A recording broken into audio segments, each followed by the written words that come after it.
Hey, middle school volunteers. Man, I am so excited for this Sunday. We are wrapping up our series on identity. And this week, what we're really getting into is last time that we were all together and we talked through identity, we were talking about how and we try to make it really individualized to each student, you are the pinnacle of God's creation. You're the most important part, the best final piece. And this week, what we're going to really we're going to try to highlight that again in a unique way.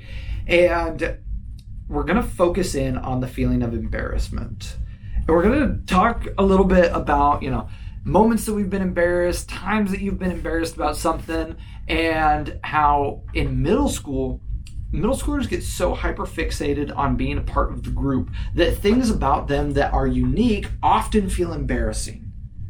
And we're going to try to highlight that the things that are unique about you are to be celebrated. They're good things. And how we're going to do that is we're going to navigate David's story. When David was picked to be the next king of Israel, just the feeling of that uniqueness, that embarrassment when he stood out in front of his brothers, all of them older and wiser and more mature and frankly more able to be king than he was.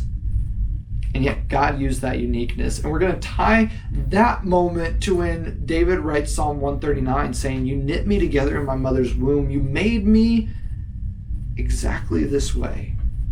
And we're going to talk about how the way that we're made is to be celebrated. And I think that why I'm so excited for this is next week we're starting a brand new series, and it's our sex series. And this is a perfect tie into that, because this year, our sex series isn't going to be about sexual integrity as much as it's going to be about sexual identity.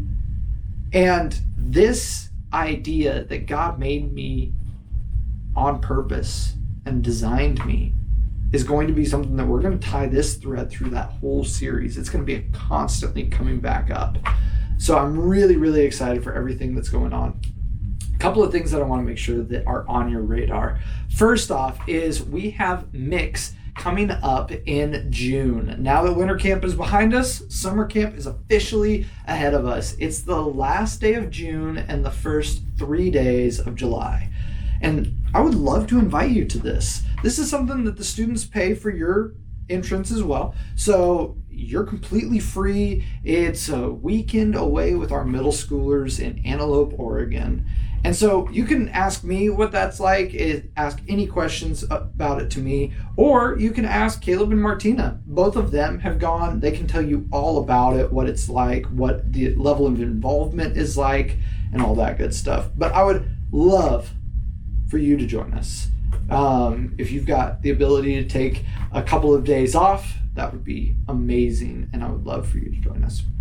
The other thing is, with this sex series coming up, one of the things that I'm going to be doing so that parents can be completely in the loop of what's going on is before Sunday rolls around, I'm going to be sending all of our parents both the manuscript for my sermon and the small group leader guide. And so that way they can just be super well informed about what's going on.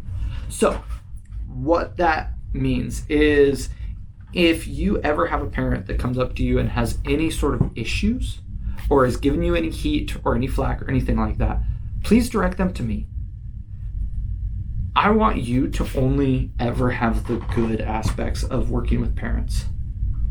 And if somebody has criticisms about the ministry or about how you're running your small group or anything like that, please direct them to me. I am in your corner. I want to defend you and, take care of you. So that's the biggest thing with that. I don't want you to feel like you're getting micromanaged by parents. That's not the case. So, guys, I'm so excited for this Sunday. I cannot wait to serve with you, to invest in these students with you, and just to see the kingdom of God grow in these teenagers' lives and in the lives of their friends that they're bringing. So, guys, all of this to say, I love serving with you, and I can't wait to do it again with you this Sunday night.